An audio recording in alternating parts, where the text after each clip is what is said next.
Hello guys, എല്ലാവർക്കും മറ്റൊരു വീഡിയോയിലേക്ക് സ്വാഗതം. ഇന്ന് ഞങ്ങൾ യാത്ര ചെയ്യുന്നത് പഴനിയിൽ നിന്നും കൊടൈക്കനാലിലേക്കാണ്. പഴനിയിൽ നിന്നും കൊടൈക്കനാലിലേക്കുള്ള റൂട്ട് വളരെയധികം ഭംഗിയുള്ളതാണ്. ഈ റൂട്ട് അതുപോലെ തന്നെ വളരെയധികം ഡേഞ്ചറസുമാണ്. ഈ വഴിയിൽ പഴനിയിലെ ഗ്രാമഭംഗി നമുക്ക് നന്നായി ആസ്വദിക്കാൻ പറ്റും. അതുപോലെ തന്നെ പഴനി ഹിൽസ്, പഴനിയിൽ നിന്നും കൊടൈക്കനാലിലേക്കുള്ള കയറ്റങ്ങളും ഹെയർപിൻ ബെൻഡുകളും നമുക്ക് ആസ്വദിക്കാം.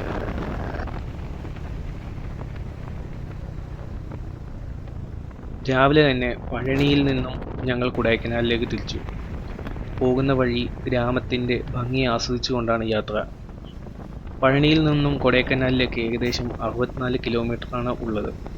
ഈ 64 കിലോമീറ്ററിൽ ആദ്യത്തെ ഒരു 10-20 കിലോമീറ്റർ വരുന്നത് പഴനിയിലെ ഗ്രാമങ്ങളിലൂടെയാണ്. ഈ ഗ്രാമങ്ങൾ വളരെയധികം മനോഹരമാണ്. അതുപോലെ തന്നെ പഴനിയിലെ റോഡുകളും. ഈ റോഡുകൾക്ക് ഇരുവശത്തുമായി ഇവർ വാളംപുളി നട്ടിട്ടുണ്ട്.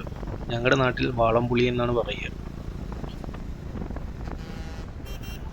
പഴനിയിൽ നിന്നും കൊടൈക്കനാലിലേക്ക് പോകുന്ന ഏറിയ ഭാഗവും തമിഴ്നാട്ടിലെ ഗ്രാമങ്ങളിലൂടെയാണ് കടന്നു പോകുക. ഇവിടുത്തെ പ്രധാന കൃഷി നാളികേരം തന്നെ. ചുറ്റും നമ്മുടെ റോഡിൻ്റെ ഇരുവശങ്ങളിലായി നാളികേര തോപ്പുകളാണ്. ഇവിടെ നിന്നാണ് നമ്മുടെ നാട്ടിലേക്കുള്ള തേങ്ങയും കരിക്കും എല്ലാം വരുന്നത്. റോഡിനിരുവശവും ഇവർ വാളംപുളി മരം ഭംഗിയായി നട്ടുപിടിപ്പിച്ചിരിക്കുന്നു. ഇത് പച്ചപ്പ് മാത്രമല്ല, ഈ വഴിയാത്രക്കാർക്ക് തണലുമേകുന്നു. പോരാത്തതിന് അവർക്കൊരു വരുമാനവുമായി. ഈ യാത്ര മുന്നോട്ട് പോകുമ്പോൾ നമുക്ക് കാണാം എന്തൊരു ഭംഗിയാണ് ഈ പ്രദേശം. ചുറ്റും പാടവും അതിൻ്റെ ബാക്ക്ഗ്രൗണ്ടിലായി മലനിരകളും ഈ വാളംപുളി നട്ടിട്ടുള്ള ഈ റോഡിനിരുവശത്തുമുള്ള പച്ചപ്പും കാണാൻ തന്നെ എന്തൊരു ഇതാ ഞങ്ങൾ കൊടൈക്കനാലിലേക്കുള്ള എൻട്രി ഗേറ്റിൻ്റെ അവിടെ എത്തി.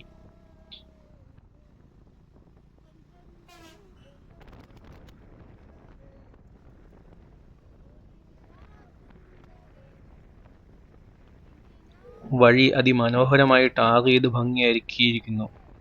ഒട്ടും കുണ്ടും കുഴിയോ നമ്മുടെ കേരളത്തിലെ പോലെയുള്ള റോഡുകളെ അല്ല തമിഴ്നാട്ടിൽ.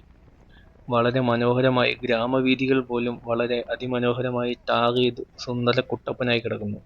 ഇതിലൂടെ നല്ലൊരു ബൈക്ക് ഓടിച്ചുകൊണ്ട് പോകുമ്പോൾ കിട്ടുന്ന ഫീൽ അത് വേറൊന്നു തന്നെ.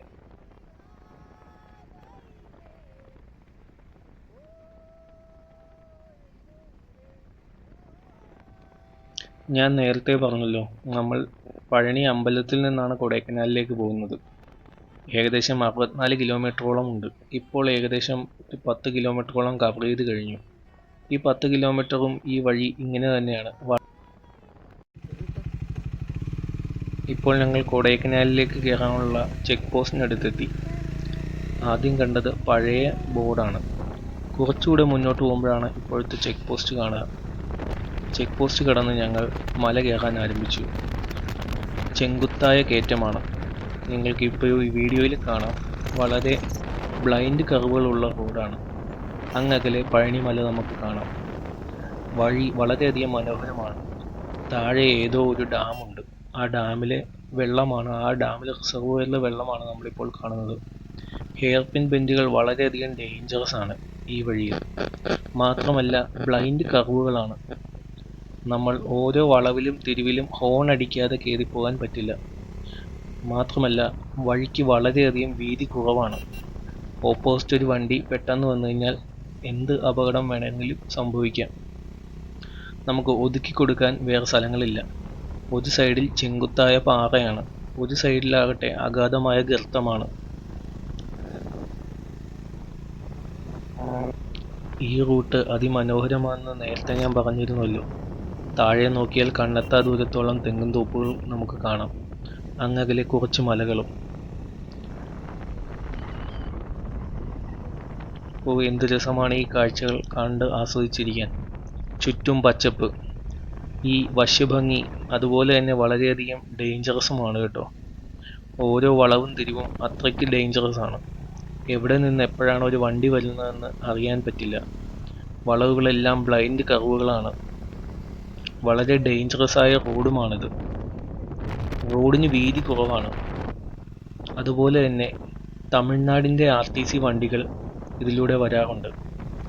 പഴനിയിൽ നിന്നും കൊടൈക്കനാൽ പോകുന്നവർക്കായി തമിഴ്നാട് വണ്ടികൾ ഓരോ അരമണിക്കൂറിലും ഉണ്ടെന്നാണ് അറിയാൻ കഴിഞ്ഞത്. അത് പഴനി സ്റ്റാൻഡിൽ നിന്നും രാവിലെ 5 മണി മുതൽ അവൈലബിൾ ആണ്. ഞങ്ങൾ പഴനിയിൽ നിന്ന് രാവിലെ തന്നെ ഇറങ്ങിയത് നന്നായെന്ന് തോന്നി. കാരണം ഈ സൂര്യൻ ഉദിച്ചു വരുന്ന ഈ സമയത്ത്, ഈ തണുത്ത കാലാവസ്ഥയിൽ ഈ കാട്ടിലൂടെയുള്ള ഈ ബൈക്ക് റൈഡ് വളരെ മനോഹരമായി തോന്നി. വെയിലധികം ഇല്ലാത്തത് കൊണ്ട് അത്രയ്ക്ക് ക്ഷീണവും തോന്നുന്നില്ല. ഇതിപ്പോൾ സൂര്യൻ ഉദിച്ചു വരുന്നതേ ഉള്ളൂ. നല്ല കാലാവസ്ഥയും നല്ല റോഡും. എന്നാൽ റോഡിലധികം ഇപ്പോൾ തിരക്കുമില്ല. അതൊരു അനുഗ്രഹമായി തോന്നി. വളരെ കഠിനമായ വളവുകളായതുകൊണ്ട് എപ്പോഴും ഒരു വാഹനം ഓപ്പോസിറ്റ് വരും എന്ന് പ്രതീക്ഷിക്കണം. ഈ വഴിയിലൂടെ പോകുമ്പോൾ എപ്പോഴും ശ്രദ്ധിക്കേണ്ട കാര്യം അതാണ്. ഇങ്ങനെയുള്ള വ്യൂ നമ്മളെ ഡിസ്ട്രാക്ട് ചെയ്തുകൊണ്ടേയിരിക്കും. ഒത്തിരി സഞ്ചാരികൾ ഈ റൂട്ടിൽ പോകുന്നുണ്ട്. നമുക്ക് മുന്നേ പല ആളുകളും ബൈക്കിൽ സുഹൃത്തുക്കളുമായി പോകുന്നത് ഞാൻ കണ്ടു. ഈ വഴിയിലൂടെയുള്ള ഒരു ബൈക്ക് റൈഡ്, അത് എല്ലാവരുടെയും ഒരു സ്വപ്നമായിരിക്കും. ഭൂരിഭാഗം ബൈക്ക് റൈഡേഴ്സും തമിഴ്നാട്ടിൽ നിന്നുള്ളവരാണ്. വീക്കെൻഡ് ആയതുകൊണ്ട് മിക്കവാറും കൊടൈക്കനാലിലേക്ക് പോകുന്ന വഴിയായിരിക്കും.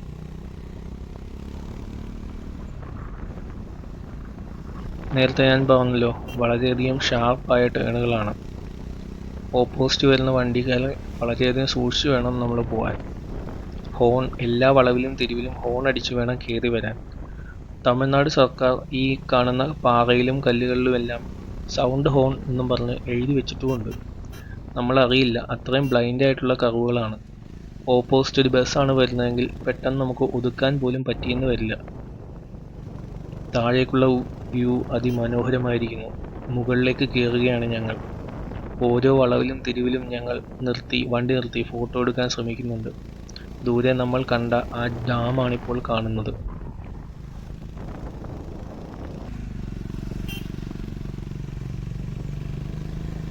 ഇപ്പോൾ കണ്ട ചുവന്ന ബോർഡ് വാണിംഗ് ബോർഡാണ്. ആ വാണിംഗ് ബോർഡിൽ എഴുതിയിരിക്കുന്നത് ഇത് വളരെ ഡേഞ്ചറസ് ആയുള്ള റൂട്ടാണ്, എല്ലാ വളവിലും ഹോൺ അടിച്ചേ പോകാവൂ എന്നാണ്. ഞാനിത് റിപ്പീറ്റഡായി പറയുന്നത് ഇത് ശരിക്കും വളരെയധികം ഡേഞ്ചറസ് ആയ റൂട്ട് ആയതുകൊണ്ടാണ്. നിങ്ങൾ ഈ വഴി റൈഡ് പോകുമ്പോഴും ഇതുപോലെ തന്നെ ഓരോ വളവിലും ഹോൺ അടിച്ചു പോകാൻ പ്രത്യേകം സൂക്ഷിക്കണം. മുകളിൽ നിന്നുള്ള കാഴ്ച വളരെ മനോഹരമായിരിക്കുന്നു. ഞങ്ങളൊന്ന് നിർത്തി കാണാൻ തീരുമാനിച്ചു.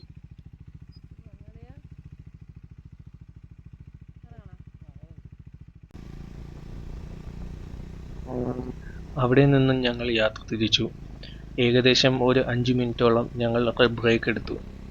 താഴെയുള്ള തെങ്ങിൻ തോട്ടങ്ങൾ മുകളിൽ നിന്ന് കണ്ടാസ്വദിച്ചു. ക്ലൈമറ്റും വളരെയധികം നല്ലതാണ്. രാവിലത്തെ വെയിലുണ്ടെങ്കിലും നല്ല തണുത്ത കാലാവസ്ഥയാണ്. വണ്ടി ഓടിക്കാൻ പറ്റിയ കാലാവസ്ഥ. പോരാത്തതിന് ഇതുപോലുള്ള വളവുകളും തിരിവുകളിലും വണ്ടി ഓടിക്കുന്നത് എനിക്ക് വളരെ ഇഷ്ടമാണ്.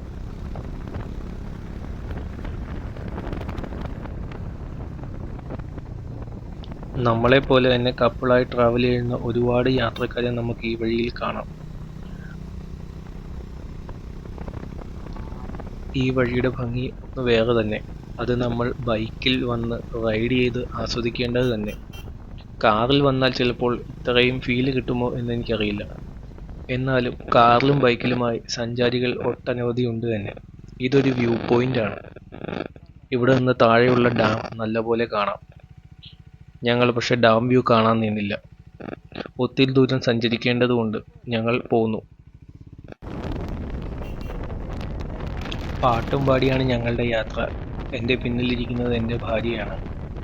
ഞങ്ങൾ പാട്ടൊക്കെ പാടി ആസ്വദിച്ചാണ് യാത്ര ചെയ്യുന്നത്. നമ്മൾ ഈ റൂട്ടിലൂടെ യാത്ര ചെയ്യുമ്പോൾ എന്തെന്നറിയില്ലാത്ത സന്തോഷം നമുക്ക് കിട്ടും. സ്വാഭാവികമായും നമ്മളും പാടിപ്പോകും. വഴിയിൽ അങ്ങോളം ഇങ്ങോളമായി ചുമന്ന സൈൻ ബോർഡുകൾ വെച്ചിട്ടുണ്ട്. ഈ റൂട്ട് വളരെയധികം ഡേഞ്ചറസ് ആണെന്നും ഓരോ വളവിലും തിരിവിലും ഹോൺ അടിക്കണമെന്നുമാണ് അതിൽ എഴുതി വെച്ചിരിക്കുന്നത്. ചുമന്ന സൈൻ ബോർഡിലാണ് അതെല്ലാം എഴുതി വെച്ചിരിക്കുന്നത്. തമിഴ്നാട്ടിൽ കൊടൈക്കനാൽ ഭാഗത്താണ് ഇതുപോലുള്ള ചുവന്ന സൈൻ ബോർഡുകൾ ഞാൻ കണ്ടിരിക്കുന്നത്. കേരളത്തിൽ നിന്നുള്ള കാറാണ് മുന്നേ പോകുന്നത്. കേരളത്തിൽ സഞ്ചാരികൾ കൂടുതലുള്ള ജില്ല മലപ്പുറവും കോഴിക്കോടുമായിട്ട് എനിക്ക് തോന്നിയിട്ടുണ്ട്. ഞാൻ എവിടെയെല്ലാം യാത്ര ചെയ്താലും ഒരു മലപ്പുറംകാരനെ കാണാറുണ്ട്. ഈ വണ്ടികളെല്ലാം ഓവർടേക്ക് ചെയ്ത് നമ്മൾ മുന്നോട്ട് നീങ്ങി. ഹൈറ്റ് കൂടിക്കൂടി വന്നു. ഇപ്പോൾ ഇതാ നമ്മൾ എത്തിയിരിക്കുന്നത് തമിഴ്നാട് ബസ് ഹോൾട്ട് ചെയ്യുന്ന പോയിന്റിലേക്കാണ്. പഴനിയിൽ നിന്നും രാവിലെ തിരിച്ച ബസ്സാണിത്. ആ ബസ് ഇവിടെ വന്ന് ഹോൾട്ട് ചെയ്ത് 10-15 മിനിറ്റ് നേരം സ്റ്റോപ്പ് ചെയ്ത് നിർത്തിയിടും. അതെന്തിനാന്ന് വെച്ചാൽ വണ്ടി ഒന്ന് കൂൾ ഡൗൺ ആവുകയും ചെയ്യും. മാത്രമല്ല ഡ്രൈവർക്കും കണ്ടക്ടർക്കും മറ്റു യാത്രക്കാർക്കും ഒന്ന് ഭക്ഷണം കഴിച്ച് വിശ്രമിക്കുകയും ചെയ്യാം.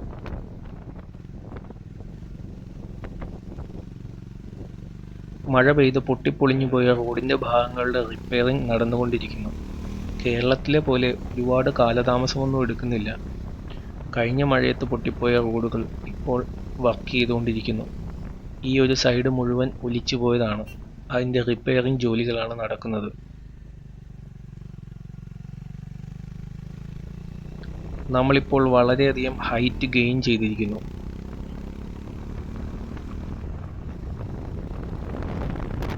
കൊടൈക്കനാൽ ഒരു ഉയർന്ന പ്രദേശമാണെന്നറിയാമല്ലോ. സമുദ്രനിരപ്പിൽ നിന്നും ഏകദേശം 7200 അടി ഉയരമാണ് കൊടൈക്കനാലിനുള്ളത്. കൊടൈക്കനാലിലേക്കുള്ള വഴിയിലായതുകൊണ്ട് തന്നെ നമ്മളും ഇപ്പോൾ ഏകദേശം ഒരു 5000-ഓളം അടി ഉയരം ഗെയിൻ ചെയ്തിട്ടുണ്ട്.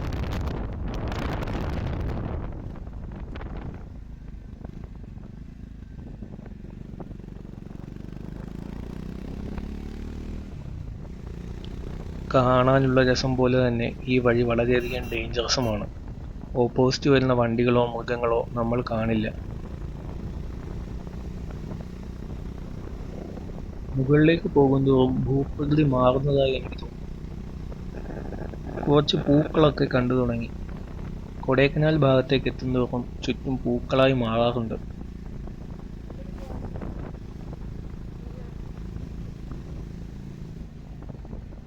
ബ്ലൈൻഡ് കർവാണ്.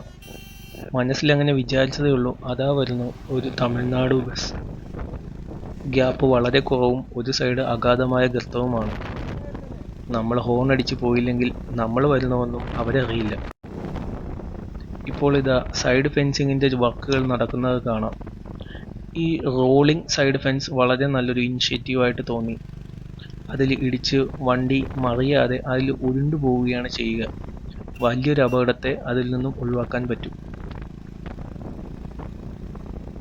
ഹൈ ആൾട്ടിറ്റ്യൂഡുള്ള സ്ഥലങ്ങളിൽ ഇതുപോലത്തെ റോളിംഗ് ഫെൻസാണ് നല്ലത്.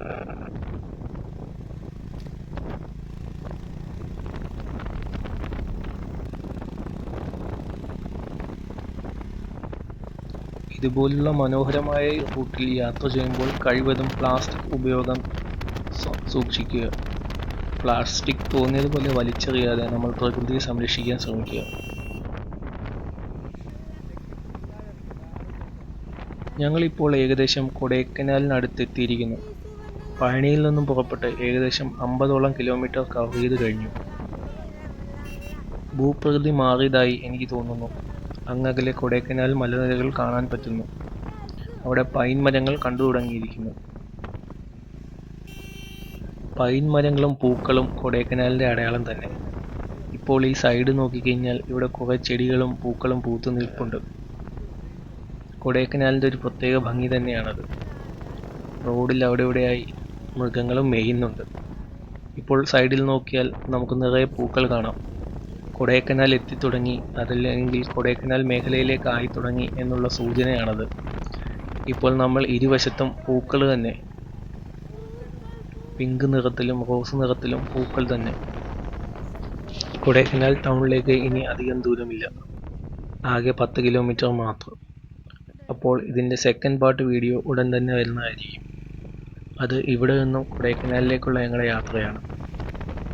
വീഡിയോ കണ്ട എല്ലാവർക്കും നന്ദി. Thank you.